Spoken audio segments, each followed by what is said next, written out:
Selamat berjumpa kembali dalam layanan audio Sahabat Seperjalanan. Hari ini adalah hari Kamis 19 Desember 2024. Tema renungan saat teduh kita dengan judul Mencari yang Paling Berharga. Firman Tuhan terambil dalam Matius pasal yang kedua ayat yang kedua. Dan bertanya-tanya, di manakah dia, raja orang Yahudi yang baru dilahirkan itu? Kami telah melihat bintangnya di timur dan kami datang untuk menyembah dia. Mari kita berdoa. Bapa dalam surga, terima kasih ya Tuhan, kami ingin belajar dalam suasana Natal ini. Kami dalam kehidupan sungguh-sungguh mencari yang paling berharga dalam hidup ini. Dalam nama Tuhan Yesus kami berdoa, amin. Shalom sahabat seperjalanan yang dikasihi Tuhan, mencari yang paling berharga. Orang Majus bukan orang pengangguran.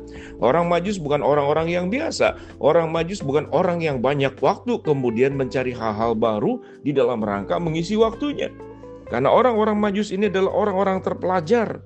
Mereka menghususkan diri dalam ke bidang ilmuwan astrologi, kedokteran, dan juga termasuk ilmu pengetahuan alam. Orang Majus daerah-daerah timur itu dikatakan menurut sekarang adalah yaitu daerah negara Iran yang ada di sana. Mereka mencari yang paling berharga.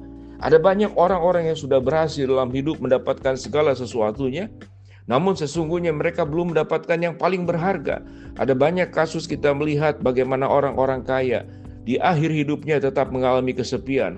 Orang-orang yang berkuasa, punya kedudukan, di akhir hidupnya, di masa puncaknya, dia tetap mengalami kekosongan jiwa. Ada orang-orang terpelajar, belajar banyak hal. Makin belajar dia merasa makin bodoh, karena makin banyak hal setelah dipelajari. Banyak makin yang tidak tahu. Ada keterbatasan pikiran manusia, ada keterbatasan kesanggupan manusia di dalam menguasai sesuatu, sehingga dia mencari yang paling berharga. Apa itu yang paling berharga?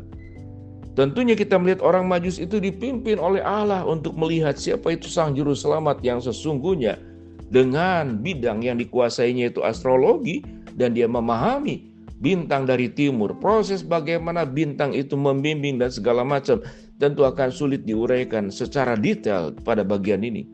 Namun yang paling utama adalah bahwa Allah hadir kepada orang-orang tertentu dari bidang keilmuan yang dikuasainya, menyatakan bagaimana akan seorang juru selamat itu hadir. Kita juga pernah banyak bertemu dengan kesaksian seorang dokter mungkin yang tidak percaya kepada Allah. Dia menemukan Tuhan justru dari bidang keilmuannya, lewat peristiwa, lewat keajaiban tubuh yang dimiliki.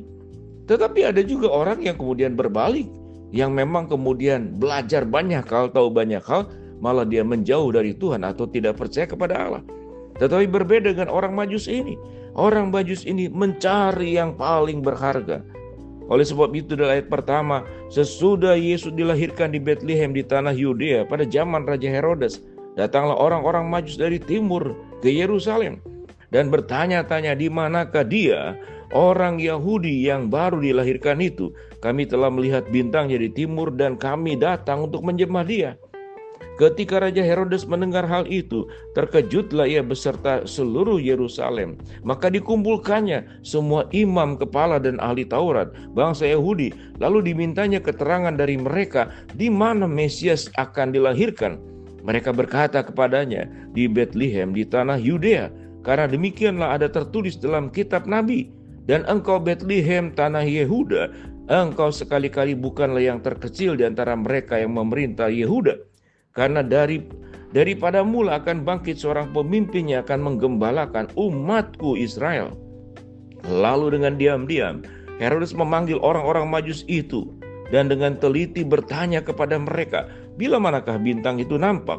Kemudian ia menyuruh mereka ke Bethlehem, katanya, pergi dan selidikilah dengan seksama hal-hal mengenai anak itu, dan segera sesudah kamu menemukan dia, kabarkanlah kepadaku, supaya aku pun datang menyembah dia. Setelah mendengar kata-kata raja itu, berangkatlah mereka, dan lihatlah bintang yang mereka lihat di timur itu mendahului mereka hingga tiba berhenti di atas tempat di mana anak itu berada. Ketika mereka melihat bintang itu, sangat bersukacitalah mereka. Maka masuklah mereka ke dalam rumah itu dan melihat anak itu bersama Maria ibunya, lalu sujud menyembah dia. Mereka pun membuka tempat harta bendanya dan mempersembahkan persembahan kepadanya, yaitu emas, kemenyan, dan mur.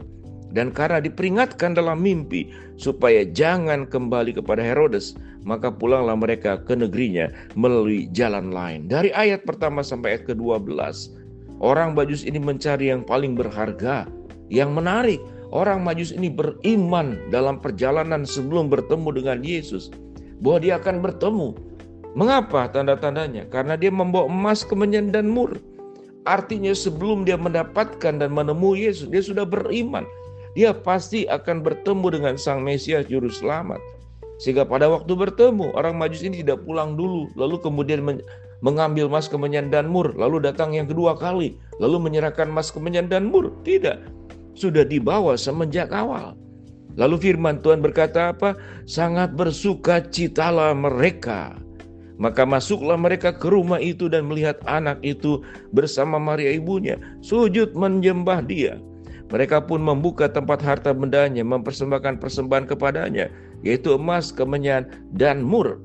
Pada bagian ini kita bertemu bagaimana kesungguhan hati orang terpelajar, orang cerdas, orang pandai, tapi dia sangat tahu hidupnya membutuhkan Tuhan. Pelajaran apa yang kita dapat? Apa kita termasuk golongan orang-orang secara sosial punya tingkatan yang lebih tinggi dari yang lain? Kita terpelajar, kita lebih kaya dari yang lain, kita lebih berkedudukan dari yang lain, kita menjadi orang yang lebih terkenal dari yang lain. Dan biasanya orang-orang seperti demikian akan tergoda untuk tidak mempercayai Allah, karena dia merasa tidak butuh Tuhan. Dia sudah dapatkan apa yang menjadi mimpinya, apa yang dia idamkan, apa yang dimimpikan. Tetapi tidak dengan orang Majus.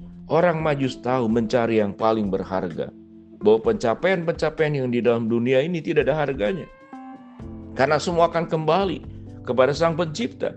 Tetapi orang Majus tahu siapa yang paling berharga. Mesias dari keilmuan yang dimilikinya, dengan bimbingan Tuhan melalui bintang dari timur, bertemu dengan Yesus, membawa persembahan, emas, kemenyan, dan mur, bersujud dan bersukacita. Apakah hidup kita seperti demikian?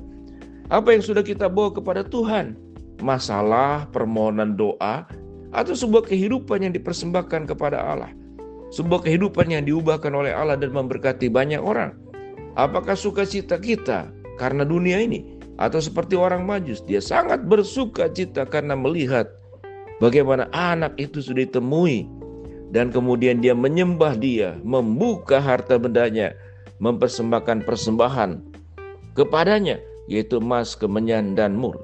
Sahabat seperjalanan yang dikasihi Tuhan, suasana Natal di dalam beberapa hari ini, biarlah menjadi sebuah komitmen kepada kita bahwa aku dari perjalanan hidupku seperti orang Majus, perjalanan sampai kemudian bertemu dengan Yesus yang lahir, tetapi perjalanan kita adalah sampai bertemu dengan Tuhan Yesus untuk yang datang kedua kali.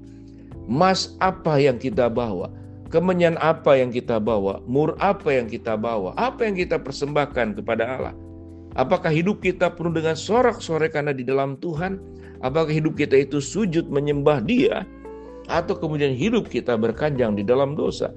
Hidup kita mencari banyak hal, tetapi lupa untuk mencari yang paling berharga, yaitu sebuah kehidupan yang lekat-rekat bersatu dengan Kristus dan firman-Nya. Dan hidup kita mengalami perubahan bersama dengan Tuhan. Biarlah kita sungguh-sungguh dalam hidup mencari yang paling berharga, sebagaimana orang Majus mencari Mesias. Mari kita berdoa. Bapa dalam surga, terima kasih buat kebenaran firman yang kami pelajari. Hamba-Mu berdoa buat sahabat seperjalanan yang sakit, Tuhan jamah sembuhkan. Sahabat seperjalanan yang sedang menghadapi masalah, Tuhan bukakan jalan. Sahabat seperjalanan yang sedang berdoa mengharapkan sesuatu, Tuhan kabulkan dengan cara dan waktu Tuhan yang terbaik. Di dalam nama Tuhan Yesus kami berdoa. Amin.